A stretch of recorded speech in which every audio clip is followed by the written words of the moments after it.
Meu nome é Neuza, tenho 64 anos. Sou viúva há 7 e mãe de um único filho, o Eduardo. Nunca fui de falar muito da minha vida. Sempre preferi trabalhar em silêncio, ajudar calada, segurar as lágrimas no travesseiro e seguir em frente como se estivesse tudo bem. E por muito tempo, achei que isso era força. Hoje eu já não sei se era força ou medo de ser descartada. Faz alguns meses eu precisei de ajuda. De verdade. Foi depois de um tombo que levei na cozinha tentando trocar a lâmpada do corredor. Caí feio. Ralei o braço, bati a cabeça de leve. Fiquei uns dias com tontura, sem coragem de sair pra nada.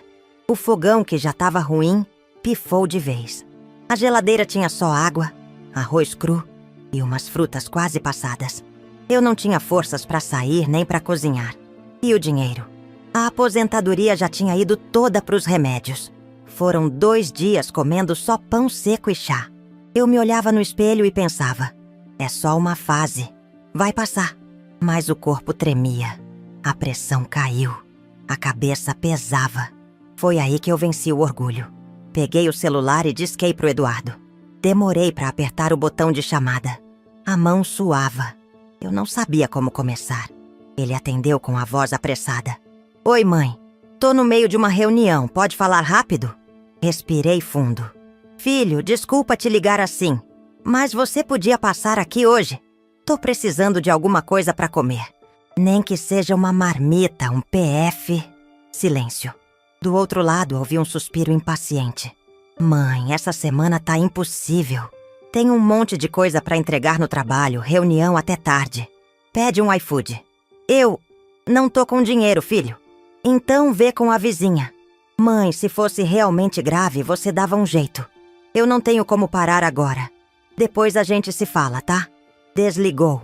Simples assim. Fiquei olhando pra tela do celular um tempo. O nome dele ainda lá, aceso, como se aquilo tivesse sido só uma conversa qualquer. Mas pra mim, foi um fim. Sentei no chão da cozinha, abracei os joelhos e chorei. Não chorei só de fome. Chorei de vergonha, de frustração, de decepção. Porque se tem uma coisa que eu sempre evitei na vida, foi pedir. E justo quando precisei pela primeira vez, fui negada. A cabeça ficou rodando. Comecei a lembrar de tudo que vivi com ele. Das marmitas que eu fazia para ele levar na faculdade. Dos tênis que comprei a prazo. Do dia que vendi minhas alianças para pagar o cursinho. Do quanto eu sorri nas formaturas dele mesmo, sem ser chamada para a mesa principal. Fui mãe com alma inteira e fui esquecida com frieza de quem nunca soube o que isso custou. Naquele chão frio da cozinha, entre a parede descascada e o cheiro de gás que vazava do fogão quebrado, eu entendi. Entendi que não era só comida que ele me negava. Era lugar, era valor, era humanidade. Lentamente me levantei. Peguei a garrafinha de água e bebi devagar. O estômago doía, mas o coração doía mais. Então, olhei para a estante da sala. Na terceira prateleira, uma pasta azul guardava documentos antigos. Ali estava o que ele sempre dizia ser dele. A escritura da casa que eu comprei há 26 anos. Comprei sozinha, limpando casa de manhã, costurando à noite, vendendo quentinha no fim de semana. A casa que ele sempre dizia ser dele, mas estava no meu nome. Peguei a pasta, sentei à mesa e comecei a ler. Com calma, sem raiva, sem pressa. Fiquei ali por horas, lendo, relendo, pensando, chorando de vez em quando. Até que algo em mim se acalmou, porque naquele dia, naquele silêncio de rejeição, eu deixei de ser só a mãe que esperava um carinho e comecei a ser a mulher que precisava se respeitar. Não sabia ainda o que faria, mas sabia que alguma coisa ia mudar, porque pedir doeu mais do que qualquer fome que eu já senti. E a dor me acordou. Na manhã seguinte o corpo ainda doía, mas não era só físico. Era uma dor funda, que vinha do lugar onde mora o silêncio que a gente engole por anos. Sentei no sofá com a pasta azul no colo e fiquei olhando para a capa por longos minutos, como se aquilo fosse um espelho. Dentro dela estavam recibos antigos, contratos, cópias de imposto. E lá no fundo, a escritura da casa. A casa do Eduardo. Pelo menos era assim que ele dizia. Essa casa vai ser minha um dia, né, mãe? Claro, filho. Um dia será. Só que esse um dia nunca veio com respeito, nem com presença. Lembro da primeira parcela que paguei. Era um barraco, um terreno mal cercado, uma promessa de lar. Comprei com o dinheiro da rescisão do emprego de faxineira de escola, mais um empréstimo. Lembro de assinar o contrato tremendo, com medo de não dar conta. Mas dei. Um mês depois comecei a fazer quentinhas para vender, só para cobrir as contas. Foram anos duros, mas construí tudo ali, tijolo por tijolo. Cada cômodo tem a marca da minha luta. A parede da cozinha foi pintada por mim. O piso da sala fui eu quem escolheu, em oferta de fim de ano. O portão foi soldado por um vizinho, em troca de coxinhas. Eduardo cresceu ali. Teve cama, teve brinquedo, teve almoço quente, teve roupa limpa. Nunca lhe faltou o essencial. E sempre que perguntava sobre a casa, eu dizia: é sua, meu filho. Um dia você vai criar seus filhos aqui. Mas o tempo foi passando. Ele cresceu, casou, se mudou para um apartamento longe. A casa ficou como uma extensão do nome dele. Mas nunca foi dele, de fato. Eu nunca assinei nada. Nunca doei legalmente. Nunca passei adiante. Fiquei pensando, por quê? Talvez fosse intuição. Talvez medo. Talvez apenas um desejo bobo de manter algo meu. E agora, naquela manhã de silêncio e mágoa, percebi. Essa casa ainda era minha. Não só no papel, mas na história, no suor, no direito. Levantei, tomei um banho demorado, vesti uma roupa limpa, peguei a pasta e saí. Fui andando devagar até o cartório do bairro. O segurança abriu a porta. A moça da recepção sorriu com educação. Perguntei. Queria saber se essa casa aqui ainda está no meu nome. Ela olhou os documentos, digitou no sistema, confirmou. Sim, está. Tudo certinho, dona Neuza. E eu posso doar? Passar para alguém? Claro. Desde que esteja em seu nome. A senhora pode doar, vender, transferir, agradecer, como quiser. E saí. Não voltei para casa direto. Caminhei sem rumo por algumas ruas, olhando vitrines, sentindo o calor no rosto. Passei em frente a uma pequena ONG da região, com uma faixa dizendo: ajude a acolher idosos abandonados. Parei. Li de novo. Fiquei ali, parada. Velhos sentados em cadeiras de plástico, tomando sol. Uma mulher de colete azul distribuía café. Um senhor ria, banguela, abraçado a um gato. Um outro lia um jornal de 2 dias atrás. Entrei. Fui recebida por uma moça simples, de voz calma. Quer conhecer o projeto? Quero, mas primeiro quero contar uma coisa. Sentei com ela. Contei tudo. Do tombo, do pedido, da resposta, da casa. Ela ouviu em silêncio com os olhos marejados.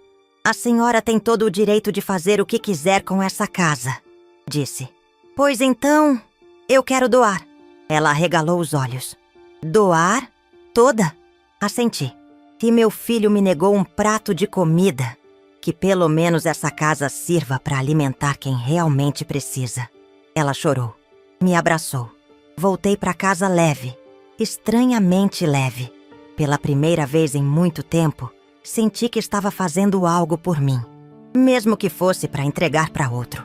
Não doía. Estranhamente não doía. Fui até a cozinha, peguei papel e caneta e escrevi. Essa casa foi construída com sacrifício e agora será doada com consciência. Dobrei o papel e coloquei dentro da pasta azul. Guardei no mesmo lugar de antes. Dormi melhor naquela noite. Não porque a dor tinha passado, mas porque, pela primeira vez em anos, eu tinha feito algo por mim, sem esperar permissão de ninguém. Na segunda-feira seguinte, acordei cedo. O céu estava cinza, mas o dia não me parecia triste. Vesti uma blusa branca, calça jeans e prendi o cabelo com aquele elástico de tecido que ganhei da vizinha no Natal passado. Peguei a pasta azul, conferi os documentos e saí com passos firmes. Não rápidos, não hesitantes, firmes. Voltei ao cartório. A moça me reconheceu. Bom dia, dona Neuza. Conseguiu decidir? Consegui sim. Quero doar a casa. Ela me pediu para esperar. Chamou um rapaz jovem, de terno barato e voz educada. Sentamos à mesa. Ele abriu o sistema, pediu os documentos. A senhora tem certeza? É uma doação integral? Tenho. Vai para uma instituição sem fins lucrativos. Já escolhi. Entreguei os papéis com os dados da ONG que eu tinha visitado. Eles cuidam de idosos que não têm mais ninguém. Pessoas como eu poderia ser, se tivesse desistido de mim. Enquanto o rapaz digitava, eu olhava pela janela. Lá fora, a vida corria. Ônibus passando, moças indo para o trabalho, um senhor empurrando um carrinho de recicláveis. Pensei no Eduardo. Será que ele ia entender? Provavelmente não. Mas eu também nunca entendi por que fui parar na gaveta do "depois eu vejo" da vida dele. Assinei os papéis com calma. Nome completo, letra caprichada. Neuza Andrade de Lima. Quando acabei, o atendente me entregou a via do registro e disse: "Pronto, agora é oficial." Guardei o papel com cuidado dentro da pasta. Saí do cartório, mas antes de ir embora, voltei à ONG. A coordenadora me esperava com um sorriso emocionado. "A senhora tem certeza mesmo?" "Tenho. E quero conhecer o que vocês vão fazer com a casa." Ela me levou para dentro. Mostrou um quadro com o projeto. Uma pequena unidade de acolhimento para idosos independentes. Gente que ainda anda, pensa, quer viver, mas não tem mais família por perto. Com a doação, a gente vai poder reformar a casa, adaptar os banheiros, pôr camas e abrir 3 vagas. 3 vidas. 3 pessoas com teto. 3 pratos de comida quente servidos todos os dias. Voltei para casa sem remorso. Nenhum. Não fiz isso por vingança. Eu não sou esse tipo de pessoa. Fiz porque algo em mim havia se quebrado. E eu precisava colar os cacos com escolhas que fizessem sentido para mim. À noite o telefone tocou. Não atendi. Sabia quem era. E sabia que ainda não era hora. Deixei tocar, silenciar, esfriar. Tomei um chá de camomila. Deitei cedo. E dormi bem.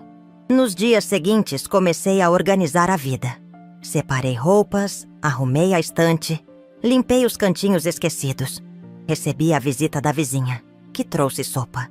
Recebi também a visita de mim mesma, aquela Neuza que eu tinha esquecido de cuidar por anos. Escrevi uma carta, não para Eduardo, para mim. Você não é ingrata por se proteger. Você não é má por se priorizar. Você não está sozinha. Você está inteira. Guardei dentro da pasta azul. Na sexta-feira recebi um envelope da ONG. Um cartão com palavras simples. Obrigado por transformar a sua história na esperança de outros. Chorei, mas foi um choro calmo, sem culpa, sem arrependimento. A casa agora era deles. E eu, pela primeira vez, sentia que algo meu tinha voltado para mim. Meu direito de existir com valor. Foi numa quarta-feira à tarde que ele apareceu. Sem avisar, sem bater. Ouvi a porta do portão bater com força. E a voz dele no corredor. "Mãe, a senhora tá aí?" Apertei a xícara com as 2 mãos e respirei fundo. Sabia que esse momento ia chegar. Levantei com calma, fui até a porta e abri. Ele entrou como quem já vinha furioso desde casa. A cara vermelha, olhos arregalados, o celular na mão. "A senhora doou a casa?" Assenti. "Só isso. A senhora tá brincando com a minha cara, né?" "Não, Eduardo. Tô muito séria." Ele começou a andar de um lado pro outro, com o celular ainda na mão. Parecia procurar uma lógica para aquilo que, na cabeça dele, era um absurdo. "A casa era minha, mãe. A senhora sempre disse. Sempre falou que seria para mim, pros meus filhos. Mas nunca passou pro seu nome. Nunca assinamos nada. A casa era minha. Ainda é. Ou era, né? Agora tem outro dono." Ele riu. Mas não foi um riso de alívio. Foi daqueles nervosos, de quem perde o chão. "A senhora ficou louca? Por quê? O que eu fiz?" Olhei para ele, firme. Pela primeira vez em muito tempo, sem baixar os olhos. "O que você fez?" "Você me negou um prato de comida, Eduardo. Quando eu te liguei, com fome, fraca, sem conseguir sair de casa, você disse que não tinha tempo. Disse que se fosse grave, Eu dava um jeito. Ele ficou em silêncio por 2 segundos. Depois gritou: Mãe, eu tava no trabalho. Você sabe como é. Eu pensei que fosse exagero seu. Sempre foi dramática. Não era drama, era fome. Ele arregalou os olhos. E pela primeira vez, pareceu entender. Você passou fome? Assenti de novo. 2 dias. Pão seco, água e chá. Até pedir ajuda. Pra você. Pela primeira vez. E fui negada. Ele sentou no sofá, sem reação. Mãe, você não podia ter feito isso. Essa casa era o que eu ia deixar pros meus filhos. A senhora tirou isso deles. Não fui eu quem tirou. Foi a sua ausência. Eu me sacrifico todo dia. Trabalho feito um louco, não paro. Pago contas. Mas não tem tempo pra ver se sua mãe comeu. Silêncio. Não fiz isso por vingança, Eduardo. Fiz porque entendi que continuar entregando tudo pra alguém que não me vê é me apagar mais um pouco todo dia. Ele esfregou o rosto com as mãos. Chorava, mas ainda tentava esconder. A senhora me odeia? Neguei com a cabeça. Não, mas hoje eu me amo bastante pra não aceitar menos do que mereço. Ele se levantou. A senhora devia ter me avisado. E você teria feito o quê? Me ouvido com pressa? Me prometido resolver depois? Ele suspirou. Eu não sei. Eu sei. Por isso eu não esperei. Ele caminhou até a porta. Antes de sair, virou para mim. Eu não sei se consigo perdoar. Respondi com calma. E eu não preciso mais esperar esse perdão. Quem precisava se perdoar era eu. Ele foi embora. Não bateu a porta. Não gritou de novo. Mas também não olhou para trás. Fechei a porta devagar. Voltei para a cozinha, lavei a xícara e coloquei de volta no armário. Depois me olhei no espelho do corredor. Não vi uma mulher vingativa. Vi uma mulher inteira. Uma mulher que não precisava provar nada. E que, depois de uma vida doando tudo, finalmente se deu algo de volta. Os dias depois da visita do Eduardo foram silenciosos. Mas dessa vez, o silêncio não me machucava. Era um silêncio diferente. Um espaço onde não havia expectativa, nem cobrança, nem aquele aperto no peito de quem espera por algo que não vem. Era o tipo de silêncio que parece dar espaço para a alma respirar. Continuei minha rotina. Fiz compras no mercadinho da esquina. Conversei com a moça da farmácia, que sempre me trata com carinho. Ganhei 1 quilo de arroz de uma vizinha, um pote de sopa de outra. Coisas simples, pequenas, mas todas entregues com um tipo de amor que eu já não estava acostumada a receber. Fui visitando a mim mesma nesses gestos, reaprendendo a aceitar ajuda sem vergonha, sem medo de ser chamada de peso, drama ou incômodo. Porque, veja bem, a fome maior nunca foi de comida. Foi de acolhimento, de ser vista como alguém com história, com valor, alguém que não precisa morrer para ser lembrada. Numa manhã de sol, a coordenadora da ONG me ligou. Dona Neuza, já começamos a reforma da casa. Quer vir ver? Fui. Quando cheguei, vi o portão da minha antiga casa aberto. Um pedreiro pintava a parede de branco. Outro assentava um banco no quintal. Dentro, os cômodos estavam sendo preparados com camas simples, colchões novos e prateleiras vazias, esperando livros, remédios e vida. A casa estava viva. Uma senhora magrinha, com os olhos curiosos, me cumprimentou no portão. Vai ser aqui que vou morar? Assenti com um sorriso. Vai sim. Que seja sua casa de paz. Ela sorriu com os olhos marejados. Nunca tive uma casa só para mim. E naquele instante, entendi tudo. Porque também senti isso por muitos anos. Que a casa, o espaço, o afeto, nunca eram só meus. Eram parte do que eu oferecia aos outros. E só agora, ao abrir mão do físico, ganhei algo que ninguém pode tirar. O direito de ser inteira. Voltei para minha casa simples, menor, mas cheia de vida. Minhas plantinhas na janela, minha chaleira chiando no fogão novo, comprado por doação anônima da ONG. Não pedi, apenas me deixei cuidar, pela primeira vez, sem precisar implorar. E isso me alimentou, muito mais que o prato de comida negado semanas antes. Hoje cozinho para mim com prazer.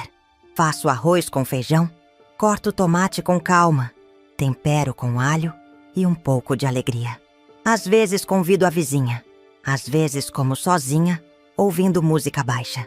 O Eduardo não apareceu mais. Mandou uma mensagem dias depois. Mãe, ainda tô tentando entender, mas espero que esteja bem. Respondi. Estou, pela primeira vez em muito tempo. Só isso.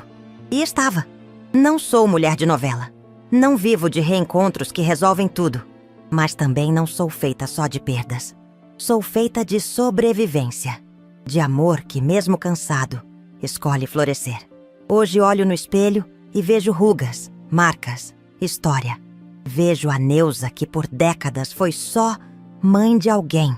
E agora é, enfim, não sei o que o futuro reserva. Talvez Eduardo um dia entenda. Talvez não. Mas eu não vivo mais esperando. Porque a casa que dei para caridade não foi a maior doação que fiz. A maior doação foi a mim mesma.